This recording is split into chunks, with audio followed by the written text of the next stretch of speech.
Yes, please. Yes. You had a Truth Social post earlier this afternoon talking about a Wall Street Journal report as a fake story. Yeah, It fake. Sort of Wall Street Journal is fake. So this, Less fake on financial than it is on gossip. Can you just confirm that my understanding of what's happening is accurate? As I understand it, that story framed it like we had just lifted the U.S. a restriction on intelligence. No, it said that I gave Ukraine permission to shoot missiles deep into Russia. I didn't do that. Second of all, they're not using our missiles. They're using, I think, European missiles or from someplace, but they're not using ours. And what they do, I don't control that. But I do control our missiles. They're not shooting our missiles in. It was a fake story. Wall Street Journal does a lot of fake stories. Thank you so much. The president of Colombia in a recent interview said that if you won't change, he thinks that people should get rid of you. We're talking about now Columbia, the country, not the university. Yes. Go ahead. He said what? He said that if you won't change, then perhaps you need to be gotten rid of. Do you view that as a threat? Well, he's a thug and bad guy. He's a guy that is making a lot of drugs. We've just, as of today, stopped all payments going to Colombia, the country Colombia. Also, the school Colombia. No, we settled. We made a settlement with him.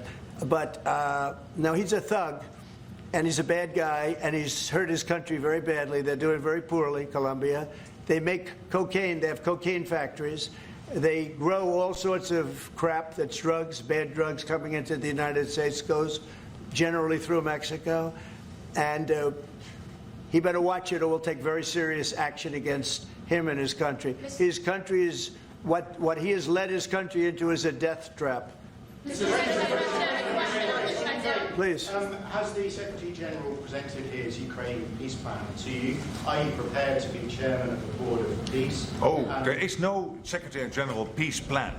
But I'm here for, I really want to correct it because I saw some of that in the media. Of course, many people are thinking how to bring this terrible war to an end and supporting the President in doing that. Why I'm here is to dialogue again with the President how I can be, how NATO, my colleagues and other colleagues in NATO can be of maximum support to get that done.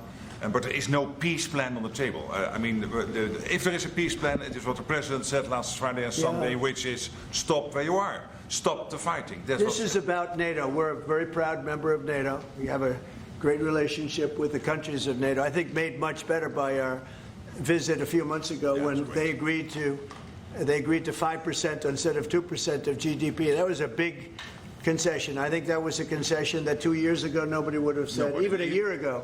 Even 9 months ago, before you were elected. Yeah, they would have said that's not possible. Absolutely. And the difference is they're paying 5% as opposed to not paying 2%. They, a lot of them weren't paying, with the exception of Spain. I think you're going to have to talk to Spain because they're not. Spain is not a team player. So other than Spain, everybody's 100%. And you could solve the Spain problem very easily, I think, if you want.